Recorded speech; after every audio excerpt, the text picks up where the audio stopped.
सभापति महोदय, मुझे अपने विशिष्ट अतिथियों का स्वागत करते हुए अत्यंत प्रसन्नता हो रही है। मुझे भी फ्रांस और फ्रांसीसी संस्कृति के प्रति आदर और प्यार है। कोई भी ऐसा समागम अभिनंदनीय है जो दोनों देशों के बीच संबंधों को सुदृढ़ करे और फलदायक हो। यह मालूम करना कठिन है कि कुछ क्षणों में भारत के बारे में क्या कुछ कहा जा सकता है।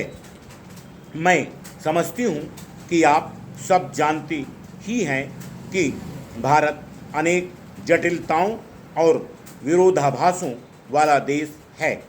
कोई जो कुछ भी कहे वह देश के एक या दूसरे भाग के बारे में सही हो सकता है, लेकिन पूरे देश के लिए फिर भी सही नहीं हो सकता। और हम क्या कर रहे हैं या क्या नहीं कर रहे हैं, इसे न समझ पाने का एक कारण शायद यही है कि भारत में आने वाले अधिकांश लोग केवल उसके एक भाग की यात्रा ही करते हैं और भारत के बारे में जो संवाद प्रकाशित होते हैं वह किसी एक दृश्य या घटना के संवाद ही होते हैं, जिन्हें ऐतिहासिक परिप्रेक्ष्य से अथवा बृहत्तर भारत से अलग थलग करके देखा जाता है। शायद आज हमारी स्थिति अनेक प्रकार से कई वर्ष पहले की अपेक्षा अधिक अच्छी है। आर्थिक स्थिति पहले की तुलना में अधिक उत्साहजनक है।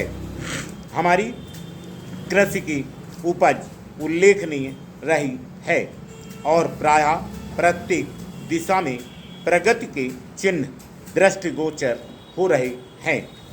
फिर भी जब कभी भी कोई भारत संबंधी समाचार देता है, विशेषतः विदेशी पत्रों में, तो एक सुर्खी जो सबसे प्रमुख होती है वह यह कि क्या भारत अपना अस्तित्व बनाए रख सकेगा, क्या भारत में लोकतंत्र जीवित रह सकेगा आदि।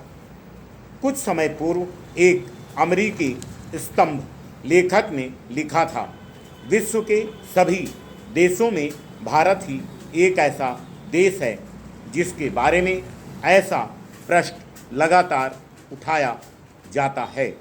भारत ही एक ऐसा देश जिसे बार बार यह सिद्ध करना होता है कि उसका अस्तित्व है, और भले ही हमने ऐसा कुछ किया हो जो अप्रत्याशित रहा हो या जिसे हमारे लिए बहुत बड़ा काम समझा गया हो और जिसमें हमने सफलता भी पाई हो, फिर भी अगले कदम का प्रश्न तुरंत उठा दिया जाता है।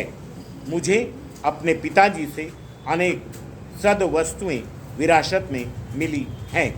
एक के विषय में मैं आपसे कह चुकी हूँ, फ्रांस से प्यार, फ्रेंच भाषा से लगाव आदि के विषय में। Full stop.